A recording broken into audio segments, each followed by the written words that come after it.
Emmanuel Macron, qui s'est entretenu avec nos confrères de TF1 et de France TV pendant une demi-heure, il a répondu à tout un panel de questions. On retiendra aussi et surtout l'autorité. Il est important pour le chef de l'État de remettre de l'autorité en France aujourd'hui. Je vais le citer, c'est le retour à l'ordre qui a prévalu. Ce retour à l'ordre parce qu'il n'y a pas de liberté sans ordre. Il a ajouté, utilisé ce triptyque ordre, ordre, ordre. Qu'est-ce que ça vous évoque, ça, Guillaume Roquette ? Ça m'évoque le pressentiment chez le chef de l'État que les Français ont été profondément troublés par ces émeutes. Je ne suis pas convaincu que la réponse qu'il donne soit vraiment convaincante. À un moment, il explique que s'il y a eu une telle quantité d'émeutiers aussi jeunes, c'est parce qu'il y avait un problème d'autorité dans la famille. Il a dit qu'il faut y remédier, mais on ne comprend pas comment.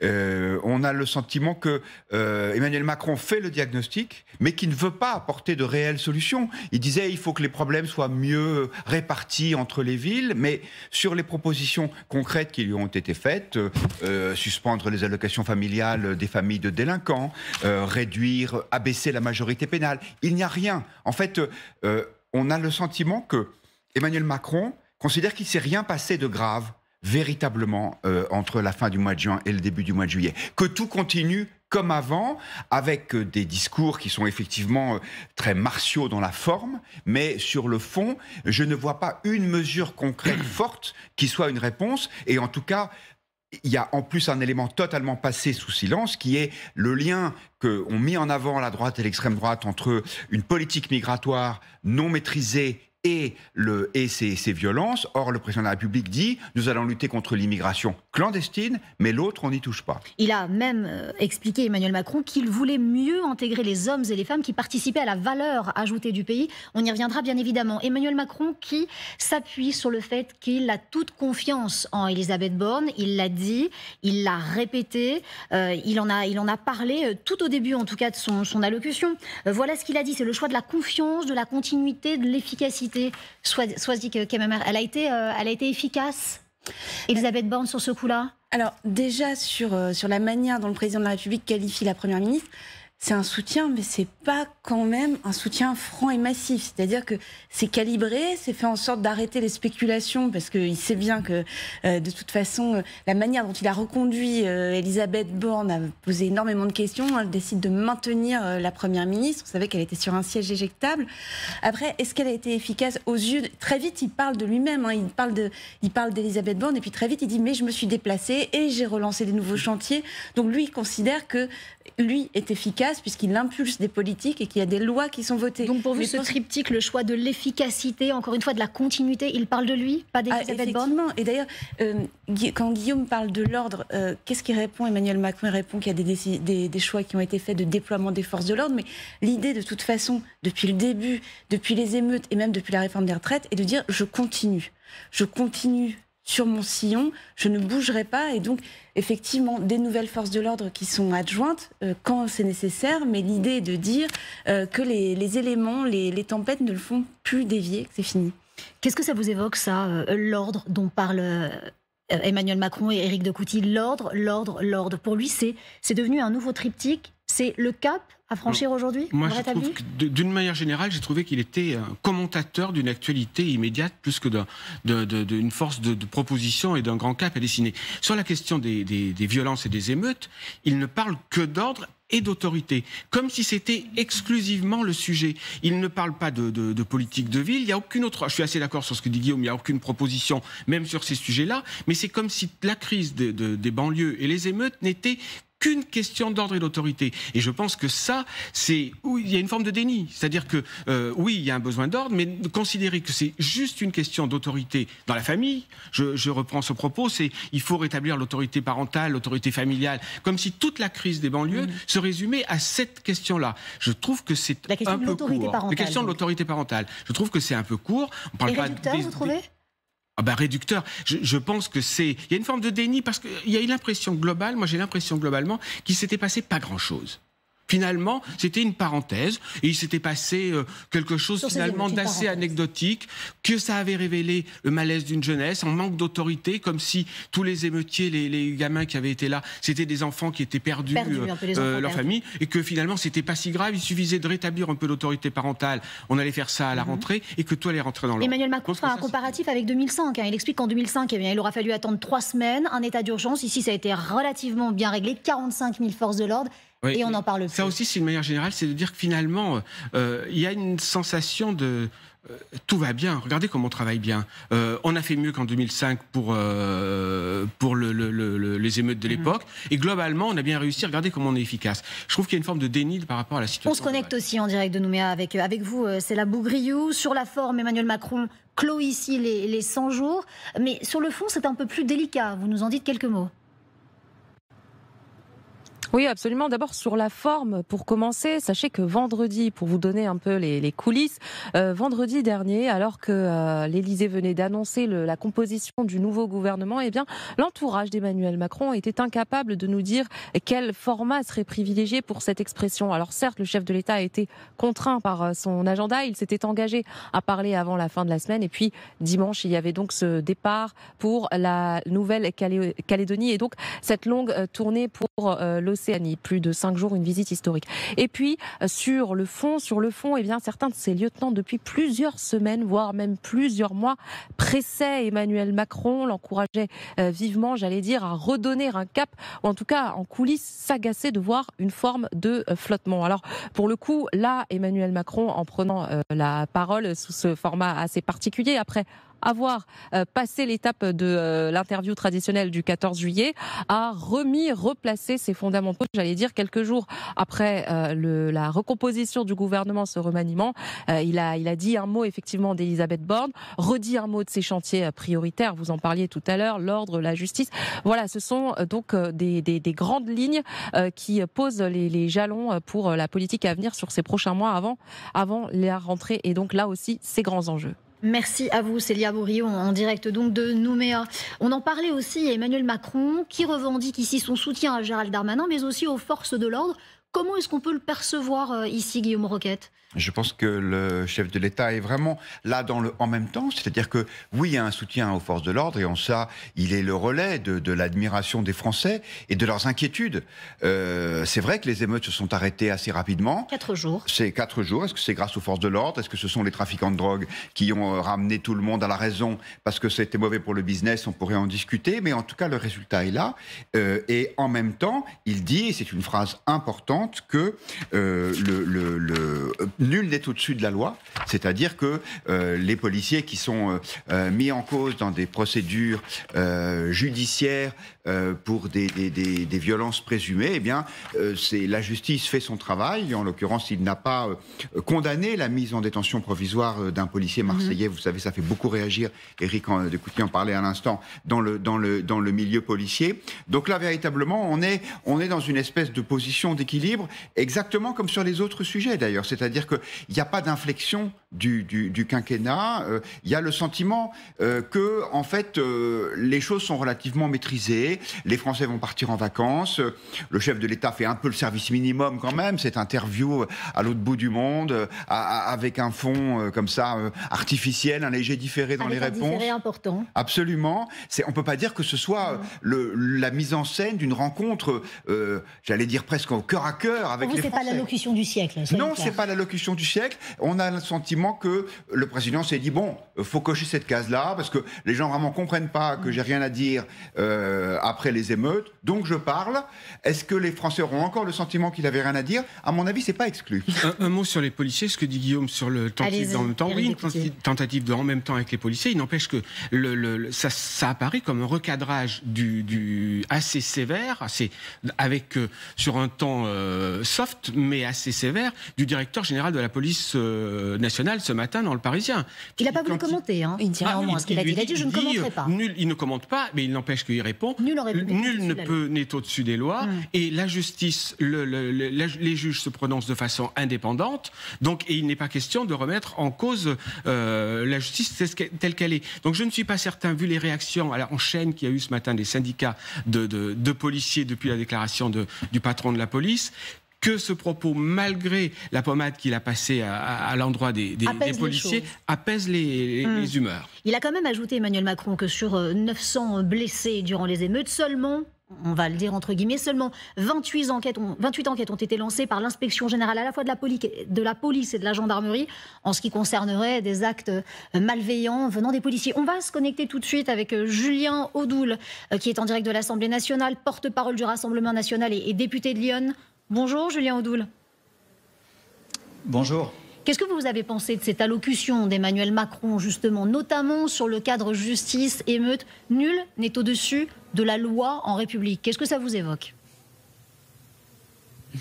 Déjà, il faut quand même avoir l'honnêteté de dire que cette allocution était totalement inutile, qu'elle était aussi indécente en termes de déconnexion, en termes d'aveuglement, en termes de mépris aussi pour les événements qu'ont subis les Français ces dernières semaines avec des émeutes inédites compte tenu de leur gravité. Donc très clairement, on voit un président qui est dans l'autosatisfaction, qui est dans la continuité, qui est dans le circuler, il n'y a rien à voir. Et tout cela pose véritablement un problème démocratique puisque les Français en ont encore pour 4 ans. Ensuite, sur ces déclarations, moi j'ai noté quand même une petite phrase. Il ne voulait pas commenter la décision du magistrat concernant Marseille et la détention du policier. C'est assez cocasse quand on sait que M. Macron s'est substitué à la justice quasiment après les événements de Nanterre en disant que ce qui s'était passé était inacceptable et inexcusable. Donc on voit bien un revirement de sa part. Et concernant, j'allais dire, le climat général et notamment la grave crise d'État aujourd'hui qui règne au niveau de la police et au niveau de la justice, on voit bien qu'il n'apporte aucune solution. Il a jeté de l'huile sur le feu par le passé, on le sait, puisqu'il est responsable notamment d'un abandon caractérisé et d'un lâchage politique de notre police nationale. Il faut se rappeler cette interview scandaleuse aux médias bruts quand il avait jeté une suspicion de racisme sur nos forces de l'ordre. Depuis bien longtemps, aujourd'hui, les policiers ne se sentent pas soutenus par le pouvoir politique et par leur président de la République. Donc aujourd'hui, on sent qu'il est très mal à l'aise et qu'il n'apporte aucune réponse à la grave crise que connaît l'institution. Julien Audoul, le président de la République, qui explique que le gouvernement a la volonté de continuer à bâtir, justement, à la fois sur la justice, sur la sécurité, mais aussi sur l'immigration, avec toutes les bonnes volontés. Est-ce que vous allez faire partie de ces bonnes volontés? Est-ce que vous allez accepter de bâtir avec le président de la République? Vous l'avez dit, on en a encore pour 4 ans. Est-ce que durant ces 4 ans, les Français pourront compter sur vous? Non mais Monsieur Macron ne comprend rien à rien, ne comprend pas la crise et les crises que nous vivons actuellement, n'y apporte aucune réponse, que ce soit sur le volet sécuritaire que sur le volet migratoire. J'ajoute que dans les notamment dans les causes des émeutes urbaines que nous avons connues, Monsieur Macron ne cite pas l'immigration massive et la responsabilité écrasante, évidente que tous les Français connaissent des politiques migratoires qui ont contribué à nourrir le communautarisme, la haine de la France et les violences contre à la fois les bâtiments publics et les forces de l'ordre. Le ministre de l'Intérieur, Gérald Darmanin, a bien expliqué que seulement 10% des interpellés, même moins de 10%, faisaient partie de l'immigration. Donc ce sont bien des jeunes Français aujourd'hui qui ont été des émeutiers. Encore une fois, je vais vous renouveler ma question. Est-ce que le gouvernement va pouvoir compter sur vous, Julien Audoul, pour pouvoir continuer à bâtir avec la meilleure volonté, comme il l'a évoqué ? Est-ce que vous pourriez arrêter, s'il vous plaît, enfin pas vous personnellement, Jeanne Baron, mais également un certain nombre de vos confrères, de vous retrancher derrière cet argument soi-disant massu de dire ils sont français, circuler, il n'y a rien à voir, il n'y a pas de problème d'immigration.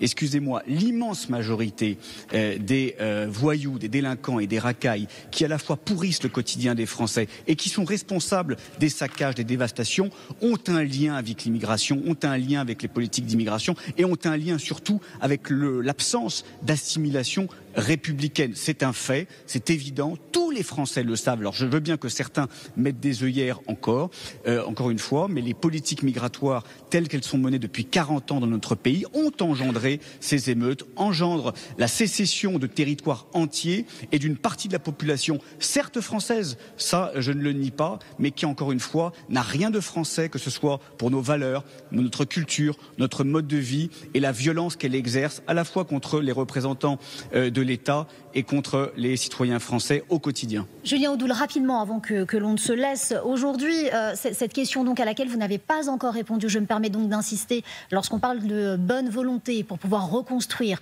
notamment sur les grandes questions de justice, de police ou encore d'immigration, est-ce que vous serez là, est-ce que vous serez présent pour avancer avec le gouvernement ou pas dans la bonne direction? Quelle est votre position ? Certainement pas avec ce gouvernement. Et vous le savez très bien, le Rassemblement national autour de Jordan Bardella et de Marine Le Pen est le grand parti d'opposition. C'est surtout la grande force d'alternative.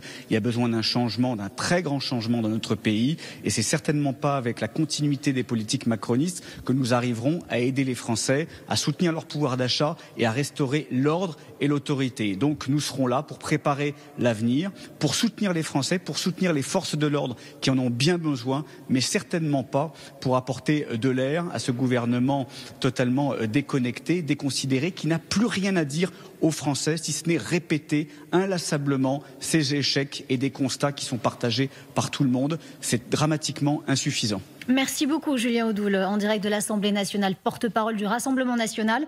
Député de Lyon, merci beaucoup d'avoir été aujourd'hui avec nous en direct sur LCI. On en parle justement, est-ce qu'il faut aujourd'hui pouvoir trouver cette nouvelle majorité, en tout cas une sorte de coalition pour pouvoir avancer?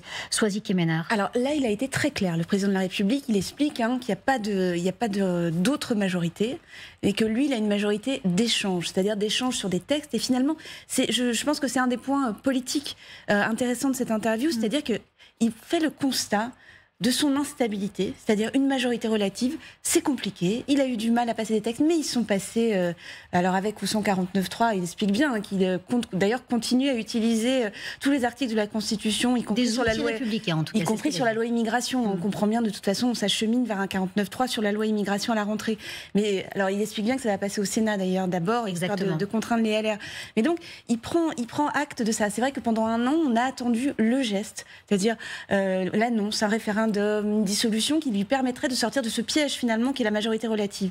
Et là, ce qu'il dit lors de cette interview, c'est j'y suis, j'y reste, j'ai trouvé les moyens de m'accommoder de cette situation très compliquée, donc je garde cette première ministre, on va continuer à fonctionner texte par texte, et il le dit bien. Pour l'efficacité, à ses yeux, c'est aussi efficace finalement qu'une majorité absolue, puisque il compte qu'il y a plus de textes qui sont passés là en début de quinquennat qu'en début de l'autre quinquennat. Bon, on peut discuter de cette comparaison. Parce que oui, mais en même temps, j'ai presque envie de vous dire, notamment Guillaume Roquette, lorsqu'on entend ici Julien Audoul, on imagine très clairement que la rentrée va être extrêmement mouvementée, notamment sur les grandes questions de justice et d'immigration. Oui, je pense qu'il y a vraiment deux thèmes différents. Il y a la distribution des étrennes. Là, ça marche toujours. Si vous voulez, quand il s'agit de dépenser plus d'argent, et c'est parfois nécessaire, la loi de programmation militaire, la revalorisation des moyens donnés à la justice, l'investissement dans une économie décarbonée, là, en gros, tout le monde est d'accord. Parce que de toute façon, c'est la dette qu'on augmente, et donc, après tout, nos petits-enfants s'en occuperont. En revanche, quand on est sur les sujets régaliens, là, oui, effectivement, il y a cette fracture. On avait le sentiment, en écoutant Julien Audoul, que le président de la République et lui ne vivaient pas dans le même pays. Exactement. Tant le diagnostic était différent sur la situation actuelle et sur sa gravité. Il va évidemment y avoir du côté du chef de l'État une forme de piège tendu aux Républicains en disant écoutez, sur l'immigration, on va être un petit peu plus rigoureux qu'on l'est actuellement, donc comme c'est un pas dans le bon sens, suivez-nous. Donc ça, peut-être, ça va marcher. C'est pas évident. C'est pas évident. Parce que si ça se passe comme ça s'est passé dernièrement à l'Assemblée nationale, ça a l'air d'être très compliqué. Exactement, parce que c'est une forme de piège, et autant sur les retraites, le texte présidentiel était presque un copier-coller de ce qui était par exemple le programme présidentiel de Valérie Pécresse, mais là, pour le coup, sur l'immigration, pour l'instant, les LR disent non. Et il n'est pas exclu qu'il y ait une vraie crise parce que, pour des raisons différentes, et la partie gauche et la partie droite de l'Assemblée peuvent refuser ce texte, même pour des raisons inverses. Éric de Coutty, est-ce que le chef de l'État, malgré lui, vient de mettre encore de l'huile sur le feu aujourd'hui? Le chef de l'État, il fait un constat d'échec. Il fait un constat qui est son propre échec. Celui qui était justement la période des 100 jours, d'ouvrir cette majorité, de sortir de l'impasse dans laquelle il est depuis un an. Et il s'agit qu'elle a raison de dire qu'aujourd'hui, il fait le constat, il n'a pas d'autre solution d'autre choix que de faire le constat qu'il faut continuer comme ça, et parce qu'il n'y a pas d'autre solution. Pas de pacte, mais une alliance avec les LR, on le voit bien, elle est totalement impossible. Donc aujourd'hui, il est dans une situation qui est extrêmement compliquée, parce que moi je suis d'accord avec ça, on n'est pas à la veille d'une crise, on est passé tout près au moment de la réforme des retraites, au moment de la loi immigration, tout accord est absolument impossible. On le voit bien. On ne voit pas comment est-ce qu'il pourrait être envisagé avec les LR. Ça va être très compliqué. Ça va être très compliqué. Donc c'est le choix de l'impasse, de l'immobilisme. C'est une situation, d'ailleurs, il se garde bien d'évoquer la rentrée de septembre plus en détail. Il a parlé de la rentrée de septembre avec l'éducation notamment. Est-ce que pour vous, ce qu'il a évoqué, notamment sur l'éducation, sur la formation des professeurs, sur le fait que chaque parent va avoir ici un rôle à jouer et à tenir à la fois au niveau de l'éducation des enfants, mais aussi au niveau de la violence et de ces émeutes, est-ce que là encore on arrive avec des propositions fortes, Soisy Kemener? Non, il y a une intention très nette. D'ailleurs, c'était la réponse qui avait été faite, que ce soit par le garde des Sceaux, le président de la République, au moment des émeutes, c'était de dire rétablissons l'autorité parentale. Éric Dupond-Moretti l'avait dit de manière très, très vive, très forte. Avec cette loi qui existe déjà, qu'on peut voilà. appliquer. Hein. Et donc là, la question, ça va être quelle proposition? Parce qu'il nous a donné rendez-vous à la rentrée, le président de la République, sur ces sujets-là. Mais il y a le sujet aussi éducatif. Et là où c'est compliqué, c'est que finalement, la plupart des réformes ont déjà été mises en œuvre. Gabriel Attal, il arrive déjà avec un carnet bien plein. C'est des choses qui ont été mises en place, soit sous son prédécesseur, soit sous Jean-Michel Blanquer. Donc, le remplacement des profs, l'augmentation aussi des profs. Donc, on attend Emmanuel Macron et Gabriel Attal sur l'autorité à l'école. Donc ça va être ça ce qu'on va scruter à la rentrée. Mais pour l'instant, il n'y a rien de clair. Mais est-ce qu'aujourd'hui, très clairement, on a les moyens de nos ambitions dans tout ce qui est évoqué? Est-ce qu'on a vraiment, concrètement, les moyens de nos ambitions? On les aurait si on était prêt à casser le système, et ça n'est pas le cas. Qu'est-ce que vous entendez par casser le système? Moi, je pense que toutes les bonnes paroles et tous les vœux pieux sur l'efficacité de l'éducation nationale, par exemple, ça ne marche pas tant que une administration d'1 million de personnes est co-gérée avec les syndicats sans aucune décentralisation.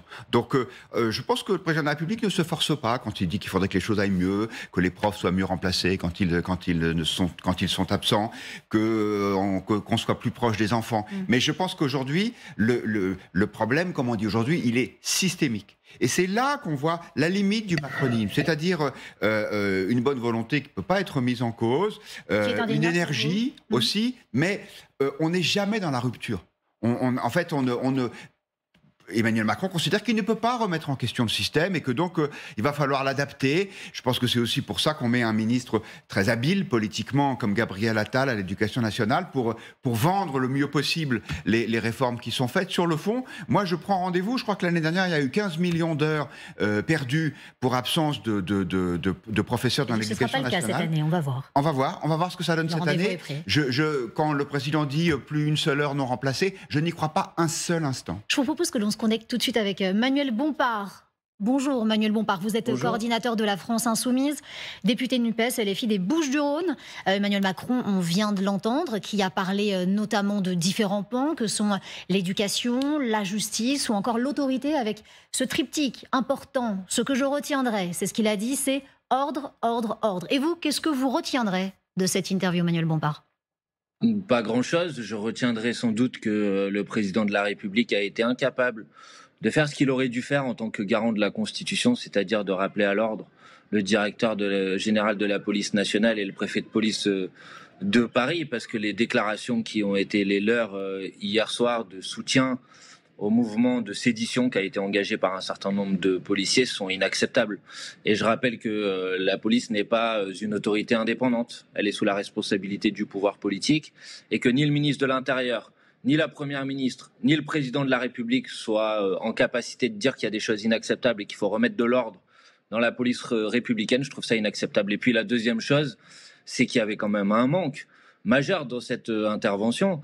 C'est qu'il a oublié quel est l'élément qui a été l'élément déclencheur des plusieurs journées de révolte urbaine que notre pays a connues, c'est-à-dire le meurtre d'un jeune homme de 17 ans qui a été tué par un policier. Sur ce sujet, le président de la République dit « circuler, il n'y a rien à voir », alors qu'on sait bien qu'il y a de nombreuses modifications de la loi qui sont nécessaires pour éviter qu'un drame de cette nature puisse se reproduire. C'est revenir sur la loi de 2017 qui a permis de de faciliter l'usage de l'arme et qui a conduit à une augmentation de 500% du nombre de personnes qui sont mortes suite à des refus d'obtempérer. C'est la mise en œuvre d'une véritable autorité de contrôle indépendante dans la police nationale.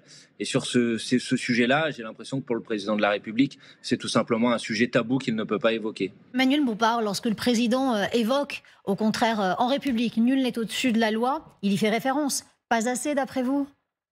Mais c'est pas assez, c'est que heureusement quand même que le président de la République admet l'idée que nul n'est au-dessus de la loi. Je rappelle que c'est l'article 6 de la Déclaration des droits de l'homme et du citoyen qui dit que la loi est la même pour tout le monde. Mais qu'est-ce qu'il a à dire du fait que la plus haute hiérarchie policière ait décidé de prendre le parti des policiers qui contestent une décision judiciaire? Je rappelle qu'il y a un principe Manuel Bompard, il n'a pas commenté, séparation des pouvoirs. Que le président de la République soit capable de rappeler à l'ordre sa hiérarchie, c'est un problème. Manuel Bompard, il ne l'a pas commenté. En revanche, il a expliqué que pendant les émeutes, on va replacer quelques chiffres et vous allez nous dire ce que vous en pensez. Il parle de 900 blessés en général et seulement 800 enquêtes lancées à la fois par l'inspection générale de la police et l'inspection générale de la gendarmerie nationale. Il ajoute, et c'est important, il ne faut pas se tromper de débat. Est-ce qu'on se trompe de débat quand ici on incrimine systématiquement les forces de l'ordre, d'après vous, ou est-ce que le débat est ailleurs? Est-ce qu'il faut aussi reconnaître... Mais madame, à quel moment j'ai incriminer systématiquement les forces de l'ordre? Je vous dis... Je vous pose la question, Manuel Bompard, je vous pose la question. S'il y a eu 900 policiers blessés, c'est 900 policiers blessés de trop, bien évidemment, parce que personne ne peut souhaiter que dans notre pays, il y ait des personnes qui soient blessées, certainement quand ce sont des policiers, bien évidemment. Mais la question n'est pas là. La question est de savoir si quand 4 policiers sont mis en cause pour avoir agressé un jeune homme de 22 ans en violence en réunion et en le laissant mort dans la rue, à partir du moment où la justice dit que c'est inacceptable et qu'elle engage un certain nombre de décisions et notamment la mise en détention provisoire d'un policier et qu'il y a un mouvement séditieux de ses collègues policiers partout en France, le rôle du président de la République et de l'autorité politique de la police, c'est de rappeler que c'est inacceptable et que vous ne rendez pas compte à quel point il est grave que le président de la République soit incapable de rappeler à l'ordre et de remettre de l'ordre dans le fonctionnement de la police aujourd'hui est extrêmement inquiétant, extrêmement inquiétant. Pour le reste, oui, il y a eu des policiers blessés, c'est dramatique. Oui, il y a eu des gens blessés, et c'est dramatique. Et la question qui nous est posée, c'est comment on fait en sorte que ce type de situation ne se reproduise pas. Et en particulier, pour que ce type de situation ne se reproduise pas, il faut faire en sorte de répondre au problème des rapports dégradés entre la police et une partie de la population. Et j'ai mis un certain nombre de propositions sur la table pour cela. Et alors à ce sujet, Emmanuel Bompard, justement, le président de la République parle de toutes les bonnes volontés pour construire la France de demain. Vous ferez, vous, partie de ces bonnes volontés? Vous allez pouvoir pactiser, en quelque sorte, pour pouvoir avancer? Mais attendez, le président de la République et sa première ministre et sa minorité à l'Assemblée nationale n'écoutent personne, ne veulent travailler avec personne, ne font aucun compromis sur aucun sujet. Et quand ils ne disposent pas de majorité de députés à l'Assemblée nationale pour faire voter une loi, comme ça a été le cas au moment de la réforme des retraites, ils passent en force et il décide d'écarter la légitimité parlementaire. Donc à partir de ce moment-là, c'est à lui qu'il faut poser la question. Qu'est-ce qu'il est prêt à infléchir, à modifier dans la politique qu'il met en place? Et la réponse, on la connaît déjà. La réponse, elle est à rien du tout. Il veut continuer, il considère que tout ce qu'il a fait depuis 1 an est parfait et qu'il faut continuer. Bon, si c'est ça le cap du président de la République, il ne faut pas qu'il s'attende à compter sur nous pour l'appuyer ou le soutenir. Nous sommes une opposition. Dans une démocratie, c'est bien qu'il y ait des oppositions et nous ferons notre travail d'opposition parce que le cap qui a été mis sur la table par le président de la République ne permettra tout simplement pas d'apporter des réponses aux difficultés que rencontre le pays aujourd'hui. Il nous parle de pouvoir d'achat.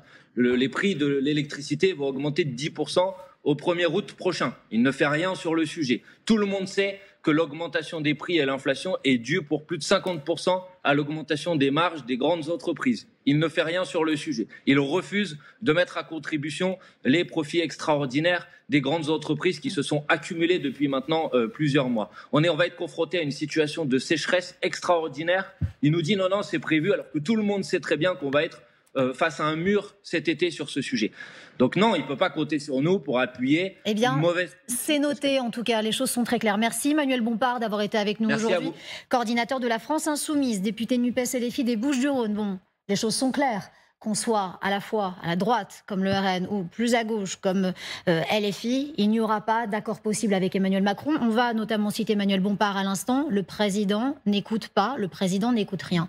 Qu'est-ce que vous en pensez, Guillaume Roquette ? Le président est sur sa ligne parce qu'il considère que les deux grandes épreuves récentes, la réforme des retraites et les émeutes, finalement, il a su les gérer, il a su les maîtriser. Et que donc, le pays n'est pas aujourd'hui en attente d'un changement de cap. Et il a tiré toutes les conclusions de ce constat en disant je tends la main pour la forme à mes adversaires politiques. C'est cet appel à une forme de co-construction législative, mais néanmoins, c'est évidemment sur les bases que j'aurais moi décidé. Donc Emmanuel Macron sait bien, à un moment où il dit ça, qu'il va avoir ce genre de réponse. On s'est aperçu que même pour entrer au gouvernement, il n'avait pas réussi à débaucher quelques parlementaires LR qui pourtant rêvent, comme beaucoup de politiques, de se faire appeler Madame ou Monsieur le Ministre. Donc c'est pas... Ça a l'air compliqué. Hein. Voilà, c'est compliqué parce qu'en fait, on connaît la difficulté structurelle de ce second quinquennat, c'est l'absence de majorité.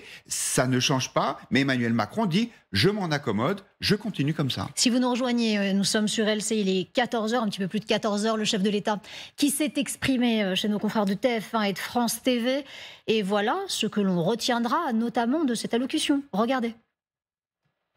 Cette violence qu'on a vue, qui a conduit à brûler des écoles, des mairies, des gymnases, des bibliothèques, puis qui est devenue une violence de pillage, elle est le fait au fond de certains de nos compatriotes qui sont extrêmement jeunes, qui étaient parfois manipulés par d'autres, parce qu'on a ensuite eu des choses plus organisées. La leçon que j'en tire, c'est l'ordre, l'ordre, l'ordre.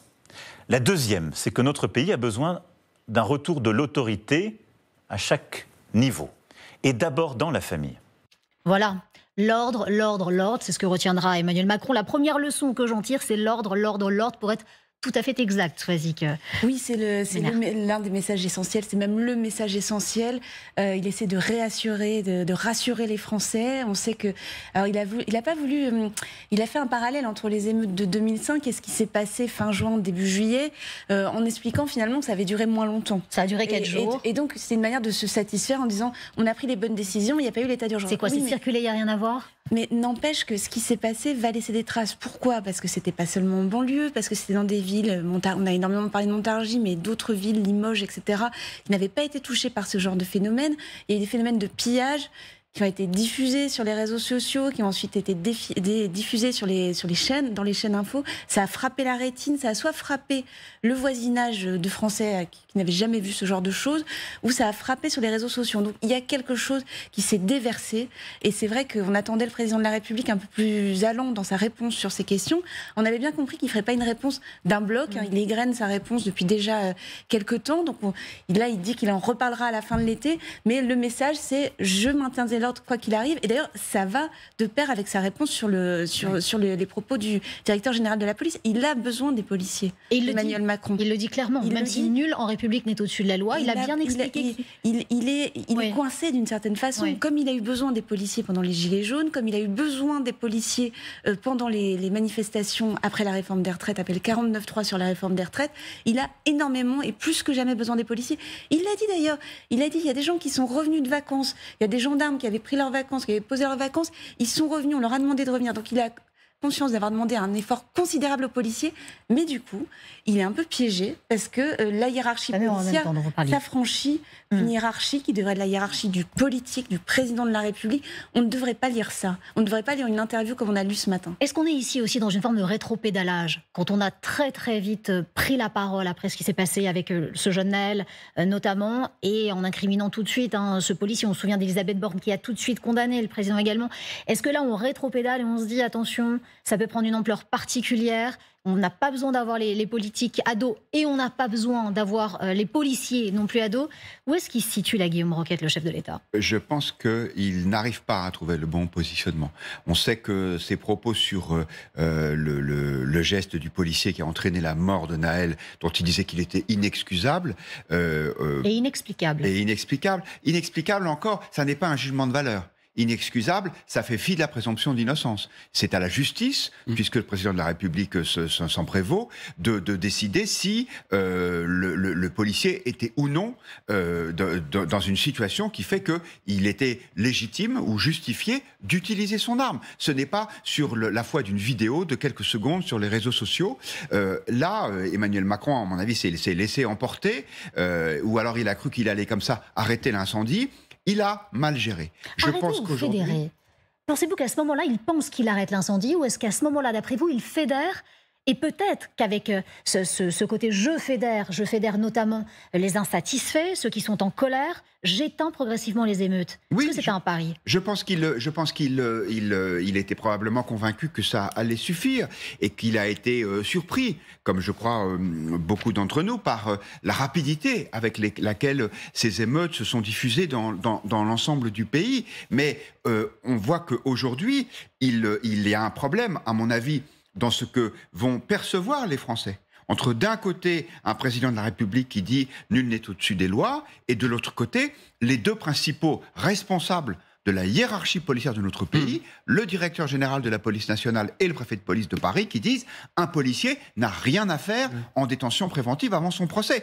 Et le cabinet de Gérald Darmanin laisse fuiter l'information selon laquelle le ministre comprend ce que disent ses subordonnés et qu'ils ne les condamnent pas. Elle est intéressante, cette fuite. Elle est intéressante aussi oui. politiquement. Dites-nous quelques mots, Éric Descoutiers. Non, moi je pense que les satisfecit et les hommages qu'il a rendus, que Emmanuel Macron a rendus aux policiers, je ne pense pas qu'ils soient de nature à apaiser les tensions qu'il y a entre le pouvoir exécutif, entre Emmanuel Macron et les policiers. On va voir leurs réactions qui ne vont pas manquer de tomber dans les minutes qui viennent. Mais c'est quand même, après les hommages, c'est quand même un recadrage par rapport aux déclarations du patron de la police. Je me répète encore là-dessus. Mais c'est de dire, la proposition que vous nous faites, moi je n'en veux pas parce qu'il y a la justice qui passe et à la réponse de la situation à Marseille, un juge indépendant s'est prononcé. Et alors lorsque Gérald Darmanin, lorsque le cabinet du ministère fait fuiter qu'on entend, on a bien compris, d'une certaine façon, on va dans votre sens, et vous avez raison, ça crée une forme de confusion, et je pense qu'on est dans un en même temps, encore une fois, qui là est plus générateur de confusion, d'incompréhension, et donc au bout du compte de tension, que d'apaisement. On n'a pas fini avec cette histoire. Lorsque le chef de l'État renouvelle, en tout cas, toute sa solidarité, et en tout cas, sa satisfaction face au travail de Gérald Darmanin, qu'est-ce que ça veut dire? Avant qu'on en parle, je vous propose qu'on écoute le chef de l'État à ce sujet. Regardez. Le ministre de l'Intérieur est avec moi ici à Nouméa. Il fait un travail remarquable et en particulier lors des émeutes que nous avons eu à vivre, il a été efficace à la tête justement de son ministère. Voilà, il a été efficace à la tête de son ministère. La question qu'on peut se poser ici, qui est une question légitime, Soisy Kemener, pourquoi est-ce qu'Emmanuel Macron n'a pas nommé Gérald Darmanin Premier ministre? Il fait un travail remarquable. Parce que ce n'était pas une réponse au problème qui se posait à lui. C'est-à-dire que Gérald Darmanin, à Matignon, n'amenait pas les 40 députés dont Emmanuel Macron a besoin pour sa majorité absolue. Oui, on en est sûr, parce que quand on regarde la façon dont les uns et les autres ont voté, notamment la réforme des retraites, quand on regarde les discussions en coulisses, quand on écoute les discussions en coulisses, et surtout, il y avait le risque qu'une partie de la majorité, l'aile gauche, non pas se détache, mais se prenne une certaine forme de distance vis-à-vis de ce qui était en train de se passer dans la majorité. Donc, il y avait presque plus de risques à nommer Gérald Darmanin qu'à laisser Elisabeth Borne. Et puis, ça peut être une cartouche pour plus tard. C'est-à-dire que si Elisabeth Borne est confrontée à ce qui va être le cas, d'ailleurs, à plusieurs 49.3 sur le budget, elle va être confrontée à ces 49.3. Si jamais il y a une motion de censure et que le gouvernement tombe, il a un Premier ministre de rechange qui sera arrivé par la force des circonstances. Et quand un Premier ministre arrive par la force des circonstances, c'est beaucoup plus facile de dire à sa majorité, en particulier à l'aile gauche de la majorité, je n'ai pas eu le choix. Là, il avait le choix, donc il a décidé de garder Elisabeth Borne. Alors c'est vrai que Gérald Darmanin a besoin du coup d'être cajolé, c'est ce que fait le président de la République, puisqu'il laisse entendre qu'il va s'organiser. Il fait un travail remarquable. Voilà, mais Gérald Darmanin laisse de son côté entendre qu'il va s'organiser. Il organise une rentrée politique, c'est pas rien. Ça veut dire qu'il commence à fédérer une écurie. Ce sera la fin du mois d'août à Tourcoing, dans son fief. Donc, il fait entendre ça, une petite musique d'indépendance. Or, le président de la République a besoin de garder tout le monde en pack, serré, le plus longtemps possible, avant que les ambitions pour 2027 s'aiguisent, même si ça a déjà commencé. Guillaume Roquette, il n'y avait pas une carte à jouer ici avec Gérald Darmanin. On se dit que Gérald Darmanin ne fédère pas effectivement les 40 députés dont on a besoin. Elisabeth Borne non plus, elle ne fédère pas. Est-ce que avoir un Gérald Darmanin, c'était pas non plus s'assurer d'un pan de la droite plutôt LR et d'un pan de la droite plutôt RN en plus? Alors déjà, Gérald Darmanin n'aura probablement pas, par sa nomination à Matignon, suffit à faire revenir les députés LR, ou en tout cas les faire venir, puisque pour la plupart d'entre eux, ils n'y ont jamais été, dans la majorité présidentielle. Et c'est vrai qu'Elisabeth Borne non plus n'est pas une personnalité complètement rassembleuse, mais on va dire l'intensité politique des deux personnalités est sans commune mesure. Elisabeth Borne n'avait jamais été élue jusqu'aux dernières législatives. Certes, elle a, on va dire, une espèce de petite sensibilité de gauche. Enfin, les gens de gauche qui font voter une réforme des retraites pour travailler plus longtemps, moi, ça me va bien. Alors que Gérald Darmanin, lui, dit « je suis un homme de droite, je suis un homme d'ordre ». Donc, il est beaucoup plus clivant qu'Elisabeth Borne. Mais je pense que là, il y a vraiment un petit caillou qui s'est mis dans la chaussure d'Emmanuel Macron. J'y reviens parce que je pense que c'est impressionnant de voir que la police dit on nous maltraite. C'était déjà arrivé en 2020. Christophe Castaner était ministre de l'Intérieur. À l'époque, c'était le ministre qui avait sauté. Alors que là, le ministre soutient, même si c'est à travers son cabinet par des déclarations off, les policiers. Donc, je pense que c'est une affaire qui vient de commencer. Gérald Darmanin sait très bien qu'il y a une demande d'ordre, qu'un très grand nombre de Français considèrent que la justice est trop laxiste avec les délinquants et que la sévérité, c'est apparemment, en tout cas, plutôt pour les policiers. Et ça, les gens ne l'acceptent pas. Et Emmanuel Macron ne veut pas le voir. Il dit non, c'est la loi, c'est les magistrats qui décident. Il refuse, ce qu'on peut comprendre, à porter un jugement de valeur sur le travail de la magistrature. De toute évidence, son ministre de l'Intérieur n'est plus sur la même longueur d'onde, en tout cas là-dessus. Mais Emmanuel Macron, en même temps Éric de Courty, dit que Gérald Darmanin fait un travail remarquable. Oui, on est dans le en même temps aussi. Mais moi, je suis vraiment d'accord avec cette idée que là, aujourd'hui, ce qu'on retiendra essentiellement de cette... je peux me tromper, je me trompe souvent, mais de cet entretien, c'est la question policière. Aujourd'hui, c'est pas un petit caillou, c'est potentiellement un gros caillou. C'est quelque chose sur lequel on ne va cesser de revenir dans les jours qui viennent parce que les tensions sont multiples. Comment est-ce qu'on peut rétablir l'ordre? Vouloir dire que l'ordre à 3 reprises avec des policiers qui sont en tension avec le pouvoir exécutif. Parce que j'ai oublié le prénom du patron de la police, du directeur général. Frédéric Vaux. L'expression qu'il a eue, cette page entière dans Le Parisien, elle est évidemment, on connaît tous ici comment fonctionne un ministère de l'Intérieur et le directeur général de la police. Il n'a pas fait cette interview sur un coin de table sans en référer au cabinet du ministre. C'est quelque chose qui est évidemment pensé, qui est dans une logique pas strictement policière, qui a objet d'apaiser un peu les tensions, parce qu'il y a une potentialité de grève un peu partout, grève entre guillemets bien sûr, mais d'arrêt des policiers un peu partout en solidarité avec leurs collègues marseillais.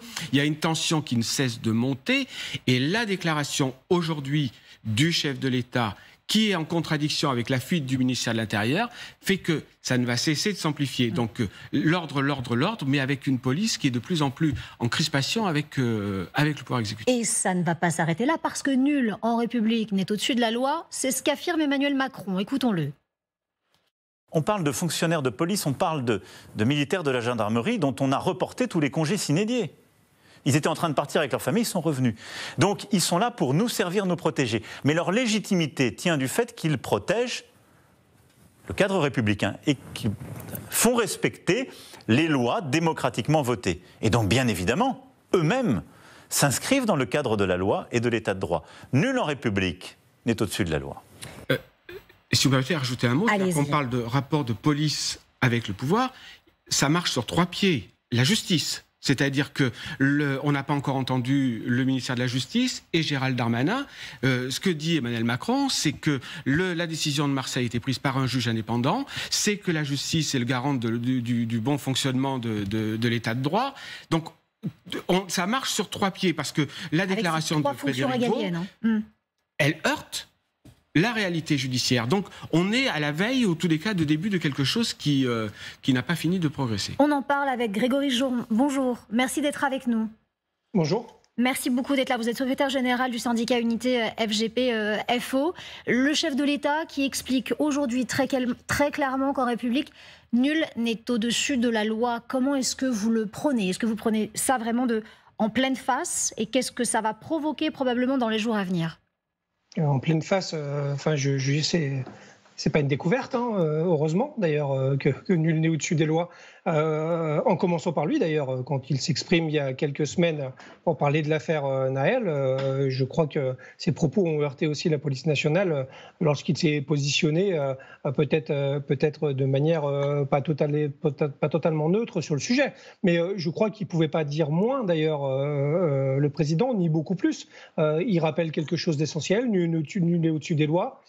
Les policiers le savent très bien, vous savez, contrairement à ce qu'on peut entendre partout, ils ont bien conscience de leur métier, ils ont bien conscience de ce qu'ils peuvent faire ou pas, et ils ont bien conscience surtout du contrôle qui leur est imposé, qui est tout à fait normal, et c'est pas ce qui est discuté en fait sur le fond de l'affaire marseillaise et de ce qui secoue la police et la société depuis quelques semaines. Ce qui pose un vrai sujet.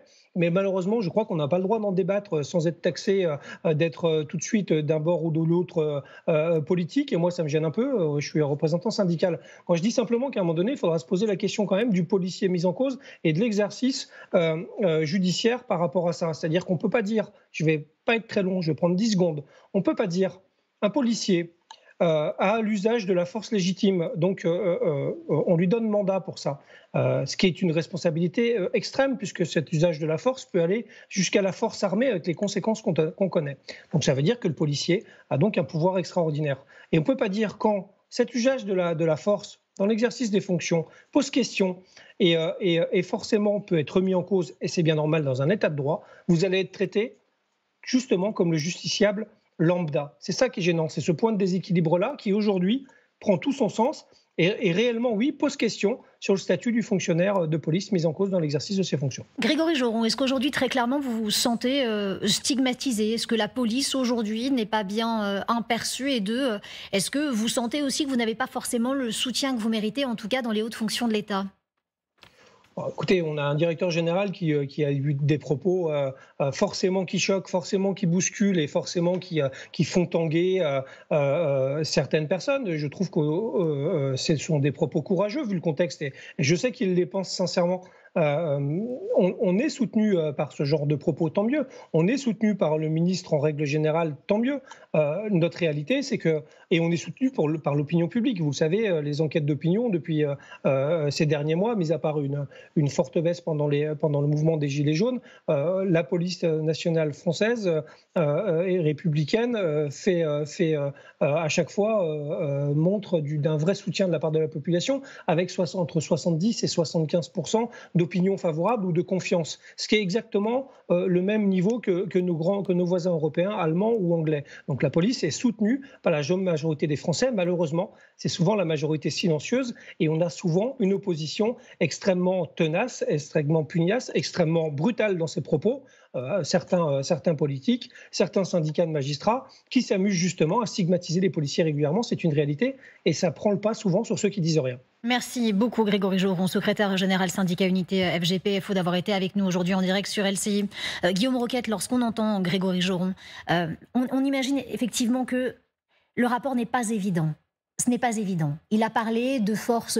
J'ai presque envie de citer Spider-Man, si vous le permettez. De grands pouvoirs impliquent de grandes responsabilités. Non, mais vraiment, oui. Quand on a des pouvoirs tels qui sont aussi inscrits dans la loi, il y a aussi de grandes responsabilités. Comment est-ce qu'on fait? Est-ce qu'il faut une juridiction très spécifique, très particulière? Ben justement, c'est tout l'enjeu du débat actuel. Vous savez qu'il y a une loi qui a été votée, à l'époque c'était Bernard Cazeneuve qui s'en était chargé, qui élargissait un peu les conditions dans lesquelles les policiers pouvaient faire usage de leurs armes.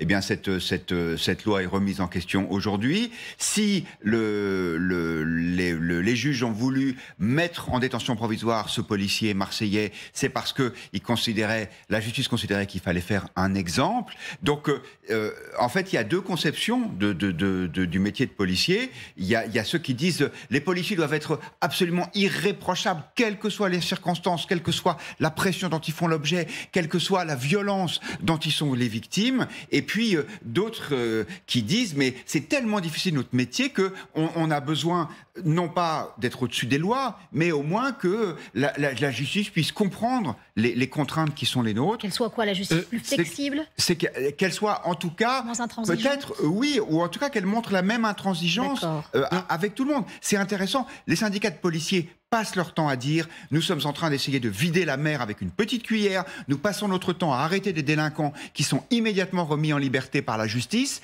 et quand c'est un policier qui est mis en cause, là c'est la détention provisoire ». Moi je vais rebondir sur ce que dit Guillaume. On peut pas affirmer en tous les cas que la décision du juge de Marseille est une décision pour l'exemple. Parce que la mise en examen, elle répond à des critères. Et ensuite des critères qui sont la disparition de preuves, etc. La détention provisoire. Mais la détention provisoire, elle est sous contrôle. L'état de droit, c'est pas que la décision d'un juge. C'est ce qui fait aussi des garanties pour chacun d'entre nous. C'est qu'il est sous contrôle. Donc, il faut faire attention de ne pas non plus stigmatiser dans tous les sens. On va conclure, si vous le permettez, avec vous, Soisy Kemener. Qu'est-ce qu'on retiendra de cette allocution aujourd'hui ? Ce qu'on retiendra de cette allocution, c'est que le président de la République est droit dans ses bottes, qu'il n'a pas envie de changer de cap, qu'il n'a pas envie de changer de Premier ministre pour l'instant, qu'il pense que les décisions qu'il a prises jusqu'à présent sont les bonnes. Il donne certains rendez-vous à la rentrée, mais il y a quand même une difficulté presque structurelle désormais avec cette majorité relative. Et ce qui est le plus frappant, je trouve, c'est qu'il s'installe dans cette difficulté et que finalement, il y trouve son compte. Pas facile cette rentrée qui nous attend. Merci à vous trois d'avoir été avec nous aujourd'hui. Soisy Kemener, rédactrice en chef politique à Marianne, Guillaume Roquette, directeur de la rédaction du Figaro Magazine, Éric Descouty, éditorialiste politique. Allez, restez